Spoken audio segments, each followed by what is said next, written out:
సంఘ ప్రార్థన కొరకై కొన్ని మాటలను మనము పరిశుద్ధ గ్రంథం బైబిల్లో నుండి మనకు బాగా పరిచయం ఉన్నటువంటి ఒక మాటను బట్టి మనము ప్రార్థన చేసుకుందాం. చూడండి, 119వ కీర్తన మనకు బాగా పరిచయం ఉన్నమాట. 119వ కీర్తన 37వ వచనాన్ని అందరము కలిసి చదువుకుందాం. 119వ కీర్తన 37వ వచనాన్ని అందరం కలిసి చదువుకుందాం. వ్యర్థమైన వాటిని చూడకుండా నా కన్నులను త్రిప్పివేయము, నీ మార్గములో నడుచుకున్నటకు నన్ను బ్రతికింపము. ప్రభు ఈ వాక్యం ద్వారా మనతో మాట్లాడును గాక. దావీదు ఇక్కడ ప్రార్థన చేస్తూ వస్తున్నాడు, కీర్తనకారుడు.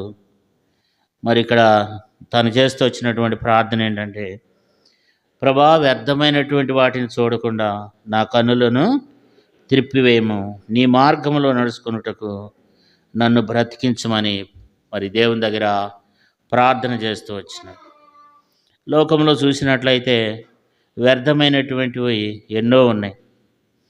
కాబట్టి వ్యర్థమైనటువంటి వాటితో సమయాన్ని గడిపేవారం కాకుండా, వ్యర్థమైనటువంటి వాటికి మనం ఎక్కువ సమయం ఇచ్చేవారంగా కాకుండా, మనము ముఖ్యమైనటువంటివి ఆత్మ సంబంధమైనటువంటి వాటి కొరకు మనం సమయం ఇచ్చేవారంగా, ప్రార్థనలో గడిపేవారంగా దేవునే మనం కలిగి ఉండాలి. బైబిల్లో ఒక ఆయన తన జీవిత పర్యాంతం ఏం చేశాడంటే వ్యర్థమైనవి అనుసరించి నడుచుకున్నాడు అన్నమాట. కానీ ఒక దినాన్ని చూస్తే అంతా వెనక్కి తిరిగి చూసుకుంటే ఏముందంటే అంతా వృధా అయిపోయినట్లుంది. చూడండి, చదువుకుందాం. ప్రసంగి గ్రంథం 2వ అధ్యాయము 11వ వచనాన్ని చదువుకుందాం. 11వ వచనం.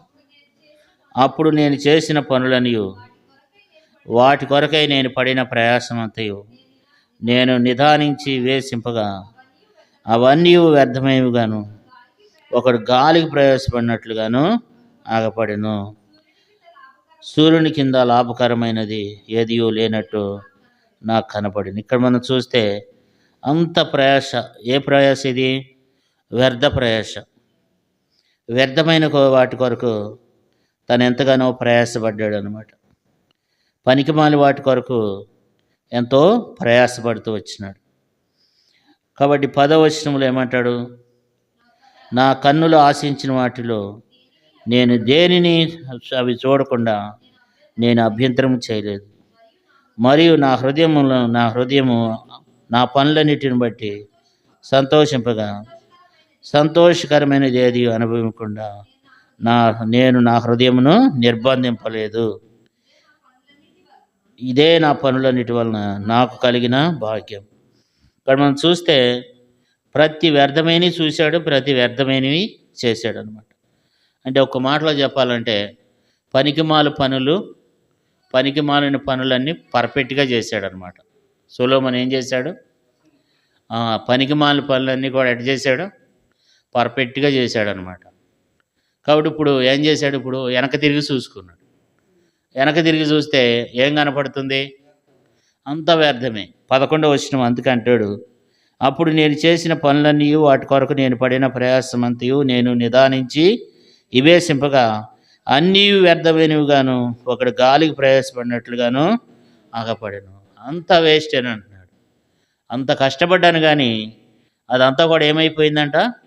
అదంతా కూడా వ్యర్థమైపోయింది, అనవసరం, వేస్ట్ అంటున్నాడు. అంటే వ్యర్థమైన వాటి కొరకు సొలొమోను తన జీవితాన్ని హెచ్చించాడు. వ్యర్థమైన వాటి కొరకు సొలొమోను ఏం చేశాడు? సమయాన్ని అంతా వాటి కొరకే. మరి కాబట్టి వ్యర్థమైనటువంటి వాటి కొరకు ఎంతో ప్రయాసపడుతూ వచ్చినాడు. కాబట్టి సమయం అనేది చాలా అది గొప్పది. కాబట్టి మరి కీర్తనకారుడు కూడా మనం ఇందాక చదువుకున్నాం. చూడండి, చదువుకుందాం మరొకసారి. 119వ కీర్తన 37వ వచనం.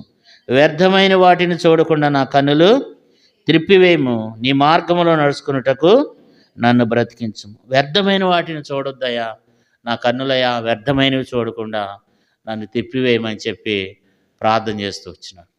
ఎందుకంటే ఈ వ్యర్థమైనటువంటివి మనల్ని ఏం చేస్తాయి? దేవునికి దూరం చేస్తాయి. కాబట్టి ఈ వ్యర్థమైనటువంటి వాటిని అనుసరించి నడుచుకోవడం ద్వారా ఎంతో మనం ఆత్మీయంగా కూడా నష్టపోతాం, శారీరకంగా కూడా నష్టపోతాం అనమాట. 2 రకాలుగా కూడా నష్టపోతాం. వ్యర్థమైన వాటి కొరకు ఇప్పుడు ఎవరన్నా నలుగురు కనపడ్డారనుకోండి, వాళ్ళతో 4 ఆ మాటలు ఈ మాటలు చెప్పుకుంటూ ఒక గంట సేపు అక్కడ ఆలస్యం చేసాం. పోయిన సమయం మరలా తిరిగి రాదు కదా. కాబట్టి అట్లా ఒక గంట ఒక రోజు అంటే ఇవన్నిటిని బట్టి కూడా దేవుడు లెక్క అడుగుతాడు అనమాట. ఇప్పుడు మనం చూడండి, మరి మన అందరికి ఇచ్చింది దేవుడు 24 గంటలు. 24 గంటల్లోనే ముఖ్యమంత్రి ఆ 24 గంటల్లో తను చేసే పనులన్నీ చేస్తాడు. ప్రధానమంత్రి తను చేసే పనులన్నీ చేస్తాడు. ఒక కూలి చేసుకునే పని కూడా, లేదా ఒక ఆటో నడిపే ఆయన అయినా సరే, లోకంలో పుట్టిన ప్రతి ఒక్కరికి దేవుడు ఇచ్చింది ఎన్ని గంటలు? 24 గంటలే. ఆ 24 గంటల్లో ఎంతోమంది పని చేస్తారు. కానీ ఆ సమయాన్ని కొంతమంది ఏం చేస్తూ ఉంటారంటే, అది తన జీవితం కొరకు ఉపయోగించరు, లేకపోతే దేవుని కొరకు ఉపయోగించరు. ఆ సమయాన్ని వృధాగా ఏం చేస్తుంటారంటే గంటలు గంటలే కాలయాపన చేస్తూ ఉన్నప్పుడు ఈ సమయాన్ని బట్టి కూడా దేవుడు మనం లెక్క అడుగుతాడనమాట. కాబట్టి అందుకని కీర్తనకారుడు అంటున్నాడు, అయ్యా వ్యర్థమైనవి చూడకుండా నా కనులను త్రిప్పివేయము, నీ మార్గంలో నడుచుకున్నటకు నన్ను బ్రతికించమని చెప్పి దావీదు ప్రార్థన చేస్తున్నాడు, లేదా కీర్తనకారుడు ప్రార్థన చేస్తున్నాడు. ఎందుకు కీర్తనకారుడు అంటున్నాడంటే, కొంతమంది ఈ కీర్తన 119వ కీర్తన దావీదు రాయలేదు, వేరే ఎవరో రాశారని రకరకాలుగా చెప్తూ ఉంటారు. మనం అయితే చూడలేదు, కానీ కీర్తనకారుడు అని మాత్రం మనం చెప్పుకుందాం 119వ కీర్తన. కాబట్టి ఇక్కడ ఈ కీర్తనలో మాత్రం మరి ఎంతో చక్కగా ప్రార్థన చేస్తూ వచ్చినాడు, వ్యర్థమైన వాటిని చూడకుండా నా కన్నులు తిప్పి. ఈ రోజుల్లో సాతానుడు వ్యర్థమైనవన్నీ చూపించి మన సమయాన్ని వృధా చేస్తున్నాడు. వ్యర్థమైనటువంటి టీవీలు, వ్యర్థమైన సెల్ ఫోన్స్. కాబట్టి వ్యర్థమైనటువంటివన్నీ ఇప్పుడు లోకంలో టెక్నాలజీ వచ్చేసి మన సమయాన్ని ఏం చేస్తున్నాడంటే వృధా చేసేస్తున్నాడు అనమాట. వాటిలో వచ్చేటువంటి వ్యర్థమైనవన్నీ చూడటం ద్వారా సమయం గంటల గంటలే వ్యర్థమైపోతూ ఉందన్నమాట. కాబట్టి అందుకని ప్రార్థన చేస్తున్నాడు. అంటే ఆ కళ్ళ మీద ఈ వ్యక్తికి జయం లేదు, అందుకనే ప్రార్థన చేస్తున్నాడు. అందుకే సర్వసాధారణంగా కళ్ళ మీద కొంతమందికి జయం ఉండదు అనమాట. సంసోను మహాబలాఢ్యుడే కదా, కళ్ళ మీద జయం ఉందా? ఆ వేశ్యను చూసిండంట. అట్లా ఫిలిస్తీన్ల దేశంలో ఒక దాన్ని చూచాను, గాజాకి వెళ్ళినాడు, అక్కడ ఒక ఆమెను చూసినాడు. ఇట్లా చూచే దావీదు కూడా అంత గొప్ప రాజే, కానీ ఆయనకి కళ్ళ మీద ఏం లేదంటే జయం లేదు కదా. ఆ యొక్క మిద్ది మీద స్నానం చేసేటువంటి స్త్రీని చూసినాడు. అంటే చూడటమే కానీ ఆ కళ్ళని జయించేటువంటి శక్తి లేదు. సొలొమోనుకు కూడా లేదు ఆ శక్తి.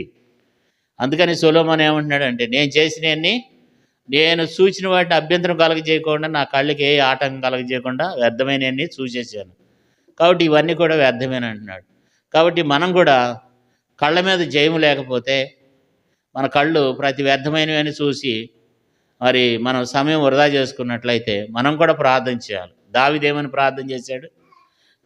119వ కీర్తన 37వ వచనం, వ్యర్థమైన వాటిని చూడకుండా నా కన్నులను ఏం చెయ్యయా? తిప్పివేయి. కాబట్టి నువ్వు తిప్పివేయ, మీ శాస్త్రం వైపు నా కన్నులు తిప్పివేయమని చెప్పి మనం కూడా ప్రార్థన చేయాలి. మీ వాక్యం వైపు నా కన్నులు తిప్పు, ప్రార్థన వైపు నా కన్నులు తిప్పు అయ్యా. నా ధ్యాస, నా తలంపులు, నా ఆలోచన అంతా కూడా మీ వైపు తిప్పు. కాబట్టి రాత్రిపూట కూడా మనం పండుకునేటప్పుడు కూడా వ్యర్థమైన కళలు వస్తూ ఉంటాయి. మనం బైబిల్ని గురించినటువంటి ధ్యానం చేసి మనం పండుకుంటే ఆత్మ సంబంధమైన కళలు వస్తాయి. మనము వేరే వేరే రకాలుగా మన ఆలోచన బట్టే రాత్రిపూట కూడా ఆ కళలు వస్తూ ఉంటాయి అన్నమాట. మన ఆలోచన దేవుని వైపు ఉంటే ఆత్మ సంబంధమైన కళలు వస్తాయి. అది ఎంతో మనకు మేలు కలుగుతుంది, ఇతరులకు కూడా మేలు కలుగుతుంది. అది మనం ఆలోచించే ఆలోచన బట్టి కూడా, మన తలంపులను బట్టి కూడా, మనం రాత్రి బైబిల్ చదువుకుని పడుకున్నది వేరు, ఏదో ఒకటి చూసేసి 4 మాటలు ప్రార్థన చేసుకుని పడుకున్నది కూడా వేరే కదా. కాబట్టి ఇవన్నీ కూడా ఇట్లా కాకుండా దేవుని వైపు చూసేవారంగా, దేవుని వాక్యాన్ని చదివేవారంగా, ప్రార్థన పరులంగా మనం ఉండాలని చెప్పి మరి కీర్తనకారుడు ఇక్కడ అంటూ ఉన్నాడు అన్నమాట. కాబట్టి అయ్యా నన్ను ఆ రీతిగా నడిపించమని చెప్పి మరి ప్రార్థన చేస్తూ వచ్చినాడు. అంతేకాదు, ఈ వ్యర్థమైనటువంటి అనుసరించడం ద్వారా మనకెంతో ఆత్మీయ జీవితంలో మనం ఎంతో నష్టపోతూ ఉంటాం అన్నమాట. బైబిల్‌లో చూస్తే సామెతల గ్రంథం 28 అధ్యాయంలో ఒక మంచి మాట ఉంటుంది. సామెతలు 28 అధ్యాయం 19 వచనం. సామెతలు 28:19 చదవమ్మా. తన పొలము సేద్యము చేసుకునే వానికి కడుపు నిండా అన్నం దొరుకును, వ్యర్థమైన వాటిని అనుసరించే వానికి కలుగు పేదరికము ఇంతెంతగా. చూసారా, మరి ఇక్కడ సొలొమోను అంటున్నాడు, ఇది అనుపూర్వకంగా రాసిన మాట అన్నమాట. తన పొలము సేద్యం చేసుకునే వానికి కడుపు నిండా ఏం దొరుకుద్దంట? అన్నం దొరుకుద్దంట. వ్యర్థమైన వాటిని అనుసరించే వానికి ఏం కలుగుద్ది? పేదరికం అంత ఇంత కాదంట, ఇంతంత కాదంట. కాబట్టి వ్యర్థమైనటువంటి వాటిని అనుసరించి నడుచుకుంటే పేదరికమే కలుగుద్దని దేవుని వాక్యం చెబుతుంది. కాబట్టి మనం సమయాన్ని మరి ఎంత మనం వ్యర్థమైన వాటి కొరకు ఉపయోగిస్తున్నాం అనేది మనం జ్ఞాపకం పెట్టుకోవాలి కదా. అందుకని ఏమంటున్నాడంటే, మరి 19వ వచనాన్ని మరొకసారి చూసినట్లయితే, తన పొలమును సేద్యం చేసుకునే వానికి కడుపు నిండా, ఏదైనా ఒక పని చేసుకుంటే కడుపు నిండా అన్నం దొరుకుద్ది. లేదా వ్యర్థమైనటువంటి అనుసరించే వానికి ఏం కలుగుద్దంట? పేదరికం ఇంతంత కాదు కదా. కాబట్టి ఇది మనకు ఎంతో నష్టాన్ని తీసుకొస్తుంది కదా. 12వ అధ్యాయంలో 11వ వచనంలో కూడా ఒక మంచి మాట ఉంటుంది. సామెతలు ఒక్క నిమిషం ఉన్నా. 12వ అధ్యాయం 11వ వచనం. తన భూమిని సేద్యపరుచుకునే వానికి ఆహారం సమృద్ధిగా కలుగును, వ్యర్థమైన వాటిని అనుసరించేవాడు బుద్ధి లేనివాడు. వ్యర్థమైన వాటిని అనుసరించేవాడు బుద్ధి లేనివాడు అంట. కాబట్టి తన భూమిని సేద్యపరుచుకునే వానికి ఆహారం ఏమవుద్దంట? సమృద్ధిగా కలుగుతుంది. కానీ వ్యర్థమైనటువంటి వాటిని అనుసరించి నడుచుకునే వారు బుద్ధి లేని వారని చెప్పి దేవుని వాక్యము తెలియచేస్తుంది అన్నమాట. అంతేకాదు, దేవుని వాక్యంలో అందుకనే ఎఫెసీయులకు రాస్తూ అపోస్తలుడైన పౌలు ఏమన్నాడంటే, ప్రభు బిడ్డలంగా మనం చేసేవి మరి సమయాన్ని మనం చాలాసార్లు పోగొట్టుకుంటూ ఉంటాం. చూడండి, చదువుకుందాం. ఎఫెసీ 5వ అధ్యాయము, ఎఫెసీయులకు రాసిన పత్రిక 5వ అధ్యాయము 14వ వచనం. అందుచేత నిద్రించున్న నీవు మేలుకుని మృతుల్లో నుండి లెమ్ము, క్రీస్తు నీ మీద ప్రకాశించునని ఆయన చెప్తున్నాడు. ఇక్కడ మనం చూస్తే కొంతమంది ఎక్కువ సమయాన్ని దేనికి ఇస్తారు? నిద్రకి ఇస్తారు.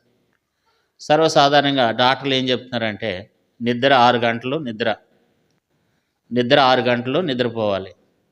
కానీ కొంతమంది సమయం అంతా దేని కొరకు ఉపయోగిస్తున్నారు? నిద్ర కొరకు. ఎక్కువ 6 గంటలు కాదు, కొంతమంది 10 గంటలు కూడా పడుకునే వాళ్ళు ఉంటారు. అంటే ఎక్కువ ప్రార్థన జీవితం లేకుండా ఎక్కువ నిద్రమత్తు. ఇది దేవుడు మాట్లాడుతున్నాడు ఏంటంటే, మరి నిద్రించుచున్న నీవు మృతుల్లో నుండి లేము, క్రీస్తు నీ మీద ప్రకాశించున్నాడు. కింద 15వ వచనం చూడండి. దినములు చెడ్డవి గనుక మీరు సమయమును పోనీక సద్వినియోగం చేసుకునుచు అజ్ఞానుల వలె కాక జ్ఞానుల వలె నడుచుకున్నట్లు జాగ్రత్తగా చూసుకునుడి. ఇక్కడ ఏమంటాడంటే, ఎఫెసీయులకు రాసిన పత్రిక 5వ అధ్యాయము 15-16 వచనాల్లో ఈ మాట ఏం రాయబడుతూ వచ్చిందంటే, దినములు చెడ్డవి గనుక మీరు సమయమును పోనీక సద్వినియోగం చేసుకునుచు అజ్ఞానుల వలె కాక జ్ఞానుల వలె నడుచుకున్నట్లు జాగ్రత్తగా చూసుకునుడి. అంటే దినములు చెడ్డవంటే మంగళవారం మంచిది కాదు, శుక్రవారం మంచిది కాదు, శనివారం మంచిది కాదు. ఇవేనా? మనం ఎప్పుడు పుడుతున్నాం? మంగళవారం పుట్టినోళ్ళు లేరా? శనివారం పుట్టినోళ్ళు లేరా? అట్లా దినాలు చెడ్డవంటే రోజులు. ఒకసారి నేను కరీంనగర్ నుండి వస్తుంటప్పుడు ఒక 2 వ్యక్తులు నా ముందు నడుచుకుంటూ వెళ్తున్నారు. వరంగల్లో ట్రైన్ దిగి నా ముందు నడుచుకుంటూ వెళ్తూ, అరే భలే తప్పించుకుని వచ్చినామని మాట్లాడుకుంటున్నారు. ఏం తప్పించుకుని వచ్చారా బాబు అని అంటే, దొంగ రైలు ఎక్కి వచ్చాం సార్ అన్నారు.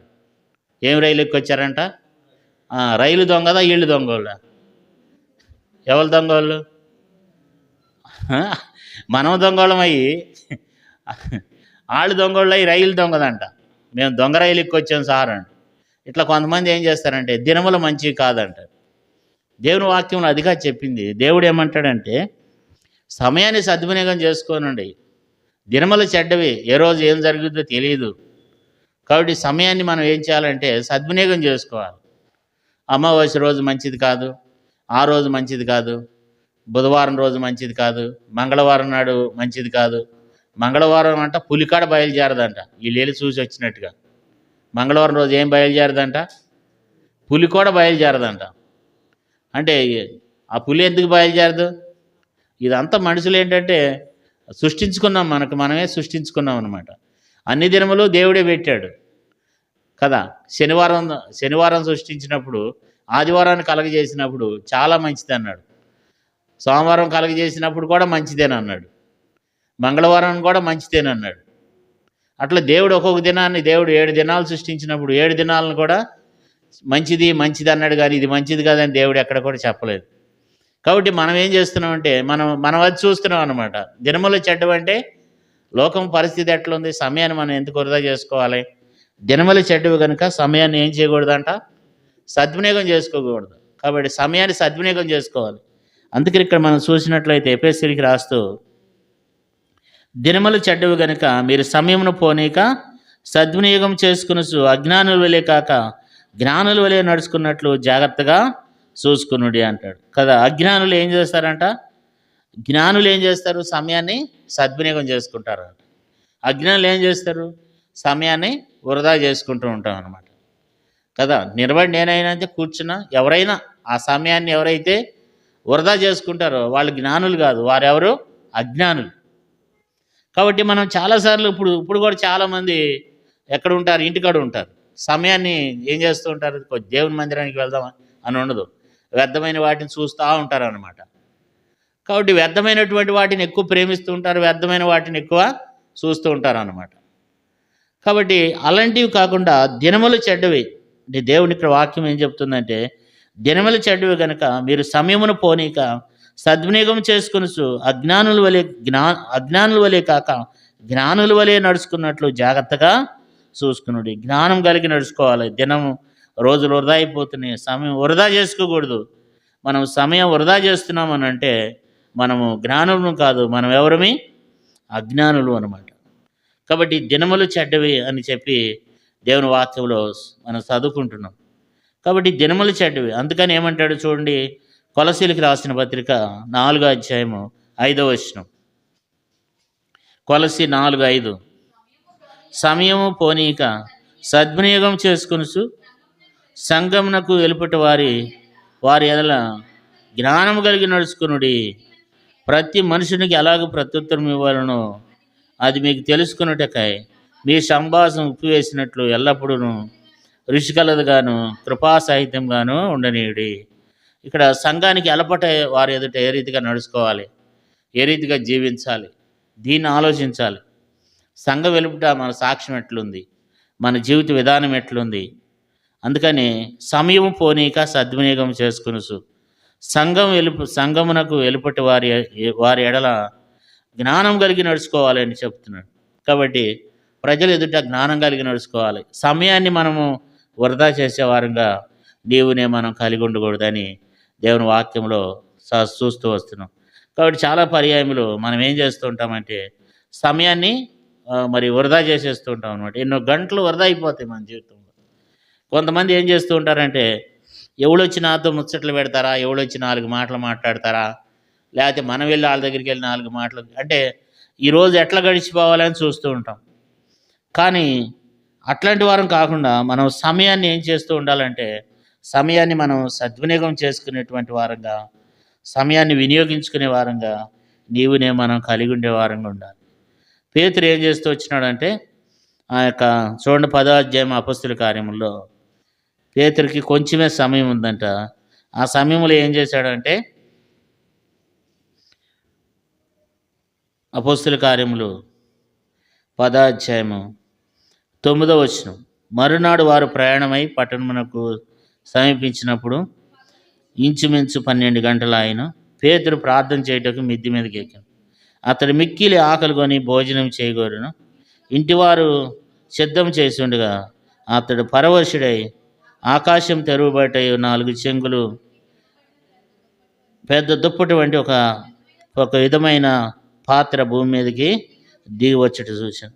అందులో భూమి మీద ఉండు సకలమైన చతుస్పద జంతువులను, ప్రాకు పురుగులను, ఆకాశ పక్షులను ఉండును. అప్పుడు పేతురు, నువ్వు లేచి సంపుకుని తినమని ఒక శబ్దము వినబడింది. అయితే పేతురు, వద్దు ప్రభా, నిషిద్ధమైనది అపవిత్రమైనది ఏదైనా నేను ఎన్నడూనూ తినలేదని చెప్పగా, దేవుడు పవిత్రపరిచిన వాటిని నువ్వు నిషిద్ధమైన వాటిగా ఎంచవద్దని మరలా రెండో మారు ఆ శబ్దం అతనికి వినబడింది. ఇక్కడ మనం చూస్తే సమయాన్ని ఆకలి అవుతుందంట. అప్పుడు సమయం ఎంత అయింది? 12 గంటలు అవుతుంది. ఆకలి అవుతుందంట. ఇంటివారు భోజనం తయారు చేస్తున్నారు. ఈలోపు ఆయన ఏం చేశాడంటే, వాళ్ళు భోజనం తయారు చేస్తారు, ఈలోపు మనం వెళ్ళి ప్రార్థన చేద్దాం అని చెప్పి ఏం చేస్తున్నాడు? ప్రార్థన చేస్తున్నాడు. అదే మనమైతే ఏం చేస్తామంటే, ఆకలి అవుతుంది, ఇప్పుడు ఏం ప్రార్థన చేస్తాంలే, కూర్చుందాం, ఎవడో ఒకడు ఉంటాడుగా అక్కడ, 4 మాటలు మాట్లాడుకుంటూ ఉంటాం అన్నమాట. 4 మాటలు మాట్లాడుకుంటూ ఉంటాం. కానీ పేతురు ఏం చేశాడు?